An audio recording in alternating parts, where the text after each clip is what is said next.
guys, my name's Alana. Welcome back to my YouTube channel, Mental Health with Alana. If you're new here, please subscribe and press that like button as it really helped me out.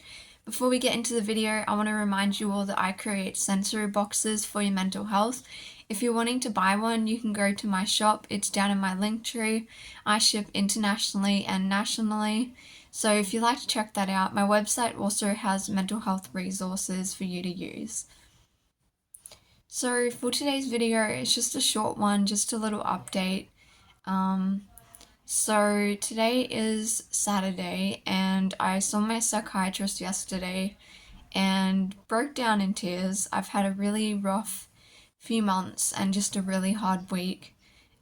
This is just a bit of an update, and we agreed that it'd be best for me to be admitted into hospital again to increase my medication and to muck around with my medications to try to find something that's going to work. At the moment, I'm experiencing quite extreme psychotic symptoms and have been in psychosis, and it's basically just a psychotic episode. I'm hearing voices almost 24/7. I am very paranoid. I think I'm being followed. I think people can read my mind. I think my food is poisoning me. I haven't been able to really function at all. Sorry for the mess in the background too. It's just because I've been unwell. I haven't been able to really clean up. So my room's a bit of a mess and I'm packing for hospital.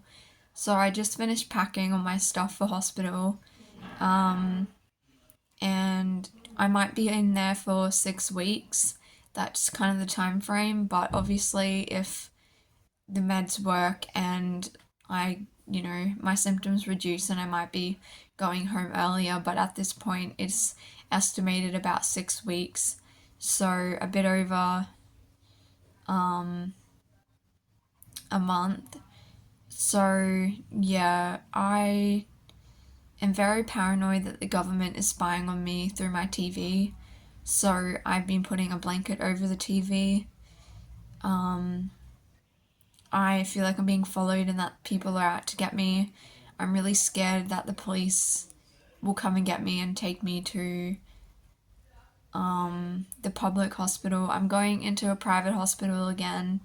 I know a lot of people have commented on my last video that I made about my private hospital, and people were saying that they didn't understand why I was allowed certain things. The reason is because it's private, they trust you a lot more, and it's not a locked facility, but you aren't allowed leave unless your psychiatrist agrees to have leave. So if you don't have leave, you're only allowed to go outside and kind of sit on the steps, and there's like a smoking area where you can go and sit, and there's also a garden at the back, which is all on the hospital grounds. So if you don't have leave and you go and have leave and you leave, I'm pretty sure they would call the police or the ambulance or whatever, because you're not meant to be leaving. So if you need leave, you have to fill out paperwork, and the psychiatrist has to sign a piece of paper saying that you're allowed leave. You are allowed more things than what you would in a public hospital, but to be on the safe side, I take out my strings out of my jumper. Because of my self-harm history, I'm not allowed a razor, but I'm gonna take one and then just see if they will allow me to use it and trust me with it. Obviously if something happens, they won't allow me to have it, but normally what happens is they will take it off you and they keep it in a locked place, with the medications and stuff. Everyone has their own, there's a nursing what's the word, section of the hospital, and it's like all blocked off, like there's glass and everything, and that's where the nurses are. Obviously the nurses come out of there to check on patients and stuff, but yeah, they keep your meds and your razor or anything that can harm you, like phone cords. If you're not safe, so you are allowed phone cords and earphones, but if you are not safe and you're really suicidal, then they'll take them off you and you won't be able to use them, or they'll charge it like behind the nursing station. That's the word, station. The nursing station. So it really depends on each person. They do a risk assessment for each person and then determine what you're allowed to have. So I know a lot of people are like, I don't know why you're allowed your phone. I don't know why you're allowed laces in your shoes. And it's because they have a, like, when you go in, they write up a plan, like a support plan. I can't think of a better name. My brain's very scattered. But basically they have like a list of things that you have to agree to. So you have to agree, like, for instance, not to self-harm. But like I have self-harmed while I was in hospital, and they just like supported me and then looked after it. Like, it wasn't, obviously if you need to go to the hospital for stitches or something, they would take you, or they'd probably call an ambulance or something like that. So there are things like that, but you are allowed certain things because they trust you with it, and you actually got to sign paperwork saying that you won't, like, it's individualized, so each person has their own care plan, and you have to sign it to agree. Obviously if you break some of the like rules, I suppose they will do something about it. And like, I have an eating disorder, so if I'm not eating, they can send me to the general hospital for treatment, and they can do that. They have the power to do that, and they would probably just call an ambulance and take me to the general hospital. So there are things like that, and I just wanted to explain all of this because in my previous videos about me being in the psychiatric hospital, people were always commenting saying that it's fake, that I'm faking it, that I'm not in a hospital. They didn't understand why I was allowed certain things, and it's just, I've had so many comments and it's just ridiculous. So I wanted to clear that up. They are very good at monitoring each person, and they do checks. So depending on your risk factor, they'll do checks on you like every 15 minutes, and then during the night, every hour, they will open your door and shine a torch into the room to check on you. They do like checks during the day, and the main reason I'm being admitted is because I have been so unwell and my medication isn't working. So we need to change the medication, and if I didn't go inpatient, I would have to see my psychiatrist like every 2 weeks. And because it's private, it costs a lot of money, and I don't have the finances to be paying for that many appointments. And because I have been so unwell, my psychiatrist is quite worried about me, and because of my suicide risk and my psychosis, they agreed. Well, she really suggested being admitted. Like, she wasn't going to force me, but she was like, I highly recommend it. I don't really want to go in, but I'm so desperate for something to work that I'm willing to go in, and hopefully my medication will be fixed and sorted out, and that it will alleviate some of the symptoms that I've been having. Because at the moment I'm just not functioning at home, and people around me are noticing my symptoms as well and don't know what to do. My family doesn't know what to do anymore. And yeah, I've just haven't really been coping. So I'm going in on Monday. I'm being admitted Monday morning. And yeah, the plan is to stay for 6 weeks to rearrange all my medications, to keep me safe because I have been feeling really suicidal. And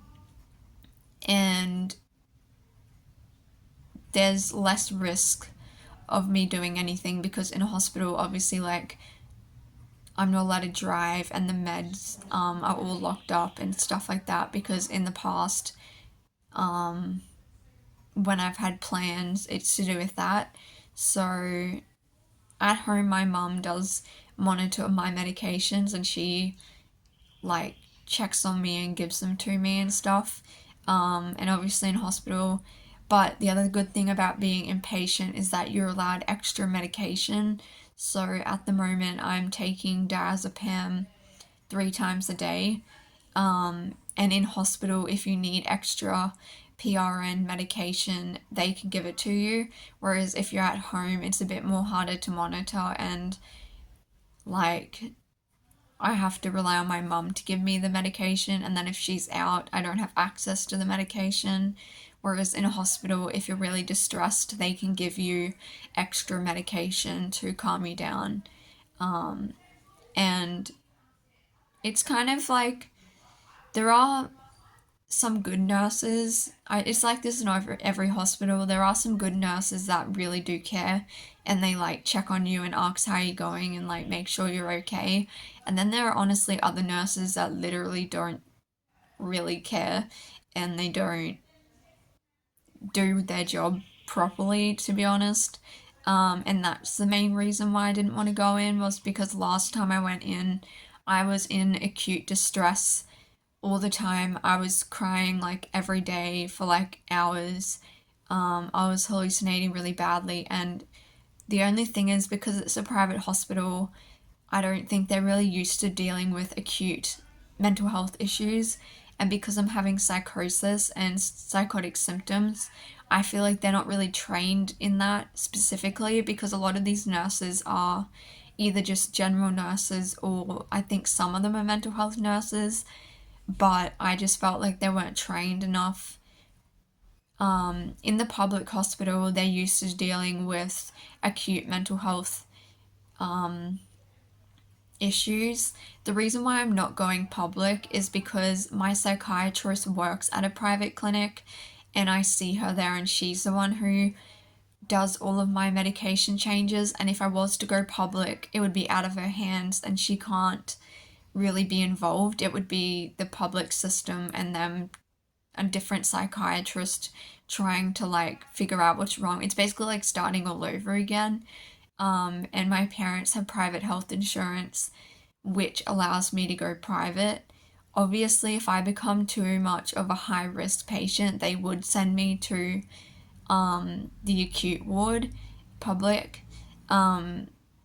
So we just have to see how things go. Like if someone's really like extremely unwell, they will send you to the acute ward. But I've just had like no motivation, very blunted affect, like not really facial expressions,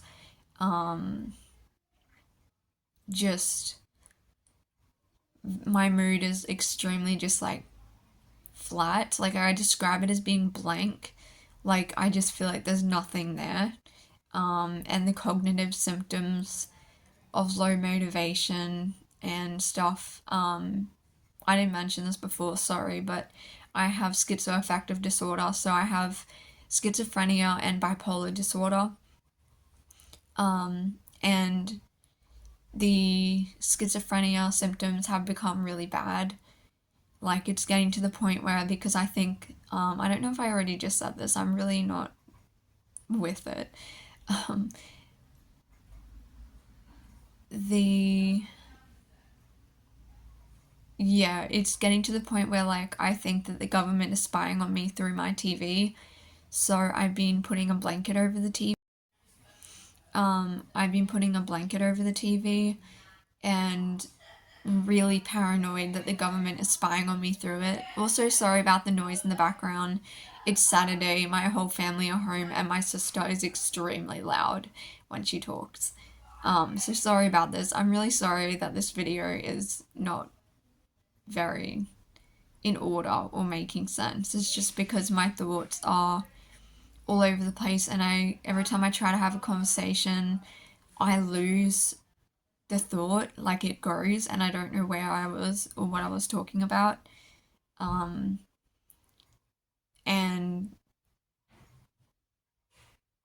yeah, it's just I can't really drive anywhere on my own because I'm paranoid people are following me. Um, I'm really paranoid about my medications, that they're poisoning me and that the government is using it and the doctors are using it to control me. And I've been hallucinating, both auditory and visual hallucinations, almost 24/7. And this has been going on for a while. Um, basically, someone's calling me, great. Um, basically, I see now I've just lost my train of thought. I don't know what I was even saying. Um, what was I saying? Oh, um, I've been experiencing these extreme psychotic symptoms since July last year. It didn't start off as extreme. Basically, what happened, this video might be long, I'm really sorry. Basically, what happened was I was originally diagnosed with bipolar type 2 back in 2019. Just a background, I started having hallucinations and psychotic symptoms only when I was manic or hypomanic, and this was back in 2018. And I started hearing voices and hallucinating and having symptoms where I thought people could read my mind, that I was a fairy and that I had magic powers, things like that. But it would only happen when I was manic, and as soon as a manic or hypomanic episode would end, I would return to a baseline and the symptoms would go away. But then in July last year, it I wasn't manic and the symptoms started slowly. It wasn't just like bam, I woke up one morning and all these symptoms were there. It started really slowly and it was kind of like just built up over time. And then by the time I got to like November last year, I think I was admitted in like November last year into hospital, but basically when it got to there, I was starting to experience quite severe symptoms and it's just been getting worse and worse. And I'm quite a high risk. So that is why my psychiatrist wants me to come in, because she wants to be able to see me. Because in hospital, you get to see a GP. Um, I'm going to be seeing a dietitian because I have an eating disorder, which I saw last time, which I'm not happy about because of my eating disorder, but that they have to do it. That like they can't leave me because obviously if something happens with my physical health, like there's like something wrong, they have to send me to the general hospital. Um so anyway, I'm seeing a dietitian and then I have my normal psychologist who I see um, every 2 weeks. So I see her. She's like an outside person who isn't attached to the clinic. And I see her every 2 weeks. And then I have my psychiatrist who works at the private clinic, the private psychiatric hospital. And normally I see her every 2 to 3 months. But because I've been so unwell, I've been seeing her every 2 weeks. And it is extremely expensive. So going into hospital, it is all covered by our insurance, and I can see my psychiatrist like every second day, and you get hour-long appointments with her um, to discuss how everything's going, and like they come to your room and do, it's like a ward round. So the psychiatrist and like the top nurse, whoever's like the most high nurse, like in charge or whatever, I can't think of words, but the person who's like the top nurse person will come with another nurse. So they have like 3 people who will come and to your room, I think like once or twice a week, and they'll like go through what's been going on and talk about the plan and just do like it's like a ward round, like a case review. Um, so yeah. Anyway, that is my update. So I don't know if I'll be posting videos because I'm quite unwell, so I don't know whether I'll be posting videos. I'm kind of put off posting videos because last time I posted about being in hospital, people were really horrible and I got a lot of nasty comments and people were saying that I was faking it and that it wasn't a hospital, which it is a hospital. It's just private. That's the only difference. And people were just saying like, you're not really in hospital because you're not allowed X, Y, and Z and stuff like that. And so it's kind of put me off filming stuff while I'm in hospital, but I'm gonna try to update you guys. But I would be updating everyone on my Instagram. So even if I don't make any YouTube content or TikToks, my Instagram, I will update you regularly on there. So if you want to check out my Instagram, then go do that because that's where I post all of my updates and what's going on. And I post very regularly on there and I'll reply to comments. But I just don't think I'm going to be well enough to film YouTube videos. So that was the update. That's what's been going on. I'm being admitted Monday.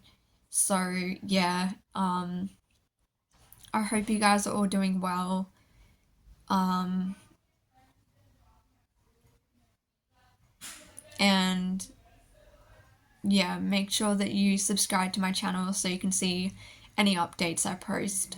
I will probably film TikToks because it's a lot easier than sitting down and filming a YouTube video. So I'll be filming TikToks and updating on my Instagram, but I probably won't post on YouTube. I don't know. I'm just really put off after that last video I put up, and I know I shouldn't let it affect me, but it really did. So yeah. But anyway, that's the update. That's what's been going on. Hope you guys are all well. Hopefully this admission can sort out my symptoms and that the medication will work. The main reasons I'm going in is to get meds changes and because I'm suicidal, to keep me safe and to get me extra support and see my psychiatrist more regularly to sort out what's been going on. Because I had an appointment yesterday and it was not good. I broke down in tears and I'm just at the end of my rope here. I just can't keep living like this because it's just hell. And yeah. So anyway, thank you for watching the video. Sorry if it was all over the place. It's a bit long. I'm sorry about that. Sorry about the mess in the background. But yeah, anyway, thank you guys for watching and I'll see you in my next video.